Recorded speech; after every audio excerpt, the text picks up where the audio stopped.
Hello again. Christ is risen. Christos Anesti. Welcome back to year 3 of the Religious Education Initiative.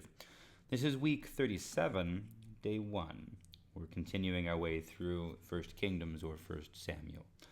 Last time we saw the elders of Israel come to Samuel and demand a king like the nations around them have, so that the cycle of judges could be broken, and they can have someone to govern them and lead them in battle. Samuel thinks this is a bad idea, and God seems to think so as well, telling Samuel that they are not rejecting Samuel, but God himself. Nonetheless, God tells Samuel to give them what they want, after first warning them that a king will take their land, their property, and their children, and will oppress them. But they still want a king, so Samuel tells them to go home and to wait. So this time, we will meet Israel's first king. So this is chapter 9. There was a man of Benjamin, whose name was Kish, son of Abiel, son of Zeror, son of Bechorath, son of Athiach, a Benjaminite, a man of wealth. He had a son whose name was Saul, a handsome young man. There was not a man among the people of Israel more handsome than he. He stood head and shoulders above everyone else. Now, the donkeys of Kish, Saul's father, had strayed. So Kish said to his son Saul, "Take one of the boys with you, go and look for the donkeys." He passed through the hill country of Ephraim, and passed through the land of Shalisha, but they did not find them. And they passed through the land of Shalim, but they were not there. Then he passed through the land of Benjamin, but they did not find them. When they came to the land of Zuph, Saul said to the boy who was with him, "Let us turn back, or my father will stop worrying about the donkeys and worry about us." But he said to him, "There is a man of God in this town. He is a man held in honor. Whatever he says always comes true. Let us go there now. Perhaps he will tell us about the journey on which we have set out." Then Saul replied to the boy, "But if we go, what can we bring the man? For the bread in our sacks is gone, and there is no present to bring to the man of God. What have we? What do we have?" The boy answered Saul again, "Here, I have with me a quarter shekel of silver. I will give it to the man of God to tell us our way." Formerly in Israel, anyone who went to inquire of God would say, "Come, let us go to the seer," for the one who is now called a prophet was formerly called a seer. Saul said to the boy, "Good, come, let us go." So they went to the town where the man of God was. As they went up the hill to the town, they met some girls coming out to draw water, and said to them, "Is the seer here?" They answered, "Yes, there he is just ahead of you. Hurry, he has come just now to the town, because the people have a sacrifice today at the shrine. As soon as you enter the town, you will find him before he goes up to the shrine to eat. For the people will not eat until he comes, since he must bless the sacrifice. Afterward, those eat who are invited. Now go up, for you will meet him immediately." So they went up to the town. As they were entering the town, they saw Samuel coming out toward them on his way up to the shrine. Now, the day before Saul came, the Lord had revealed to Samuel, "Tomorrow, about this time, I will send to you a man from the land of Benjamin, and you shall anoint him to be ruler over my people Israel. He shall save my people from the hand of the Philistines, for I have seen the suffering of my people, because their outcry has come to me." When Samuel saw Saul, the Lord told him, "Here is the man of whom I spoke to you. He it is who shall rule over my people." Then Saul approached Samuel inside the gate and said, "Tell me, please, where is the house of the seer?" Samuel answered Saul, "I am the seer. Go up before me to the shrine, for today you shall eat with me, and in the morning I will let you go, and will tell you all that is on your mind. As for your donkeys that were lost 3 days ago, give no further thought to them, for they have been found. And on whom is all Israel's desire fixed, if not on you, and on all your ancestral house?" Saul answered, "I am only a Benjaminite, from the least of the tribes of Israel, and my family is the humblest of all the families of the tribe of Benjamin. Why then have you spoken to me in this way?" Then Samuel took Saul and his servant boy, and brought them into the hall, and gave them a place at the head of those who had been invited, of whom there were about 30. And Samuel said to the cook, "Bring the portion I gave you, the one I asked you to put aside." The cook took up the thigh and what went with it, and set them before Saul. Samuel said, "See, what was kept is set before you. Eat, for it is set before you at the appointed time, so that you might eat with the guests." So Saul ate with Samuel that day. When they came down from the shrine into the town, a bed was spread for Saul on the roof, and he lay down to sleep. Then at the break of dawn, Samuel called to Saul upon the roof, "Get up, so that I may send you on your way." Saul got up, and both he and Samuel went out into the street. Now, obviously this is a cliffhanger. We're waiting to see what happens next. But what we've seen here is strange enough. And of course it's strange to us because we don't do this sort of thing. The question that I think, well, it is difficult not to ask this question because we know the sticky end to which King Saul ultimately comes. The question we want to ask is, was he off from the beginning? Or did he make a good beginning and then fall away? And there are a couple points that I think it may be worth reflecting on.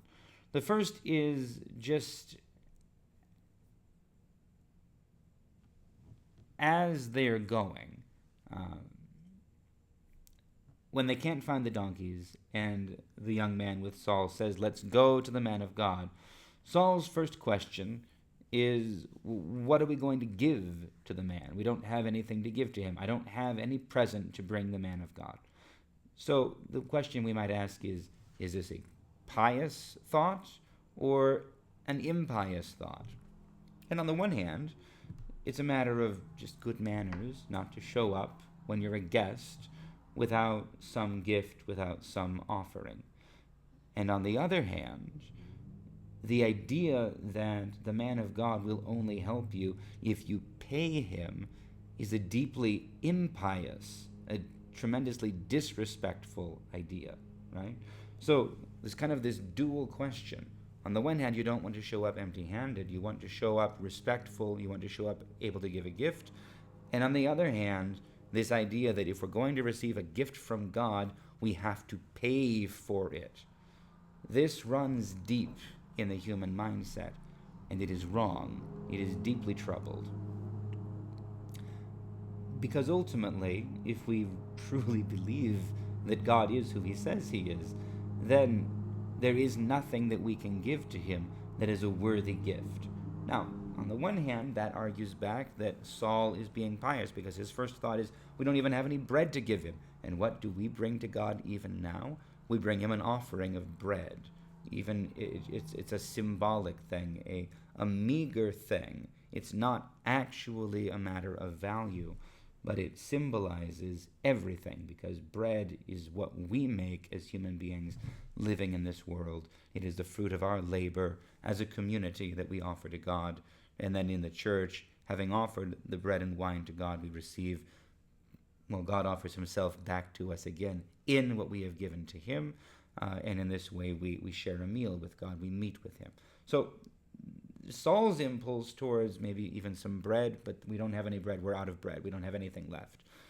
But now we have this rather troubling scenario that they show up with the idea that they're going to give a quarter shekel, it's a quarter shekel, I believe, of silver to the man of God. And then they'll ask him to tell them where the donkeys are. There's a little bit, it's just too much of an economic exchange. It's a problem. And we see this kind of thing with Saul before. He wants to have God in his pocket. He thinks, okay, if I give what I'm supposed to give to God, then God has to give it to me. It's impious, it's wrong-headed, and it's the same temptation we can fall into as well. And I see I'm running a little bit out of time. The other thing that's worth pointing out is, although this isn't something that Saul necessarily does wrong, well, I'll do that first. Samuel says to Saul, "You are the one on whom all of Israel's desire is fixed, you and your ancestral house. Saul seems like he answers well, answers humbly. He says, I'm just a Benjamite. I'm from the least of the tribes, and my family is the humblest of all the families. But we know that that's not true because his family is wealthy. And maybe they don't live in the area of Benjamin because they were somewhere else, and then they traveled through a couple different regions, and then they ended up in the area of the tribe of Benjamin, although we'd have to check the geography. So something's a little bit off. This may be real humility, it may be false humility. And false humility, again, is dangerous and problematic, because false humility is a veil for real pride, for real arrogance, for real aggression and ambition. And this is what we see shown forth in Saul over time.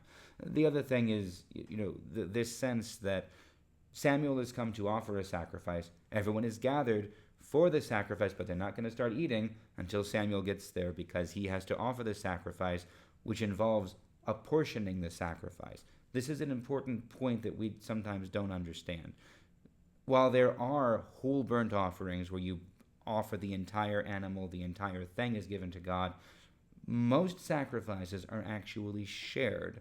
A portion is burned on the altar, that is God's portion. A portion is given to the priest to sustain him and his household.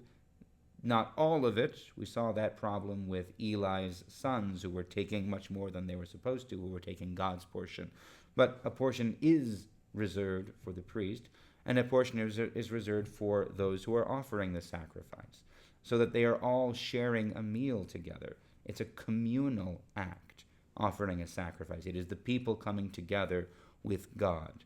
And Samuel is taking a particular portion, a prize portion, and has reserved it for Saul, who is this nobody who just walks into the city, showing again his place, his status, not as the highest, but in this community that is gathered around the worship of the one true God. So again, Samuel is setting this up well. Whether Saul does well with it as time goes on, well, that is the big question. So that's it for today. I'll see you again for day 2 shortly. For now, God bless you. Christ is risen. Christos Anesti.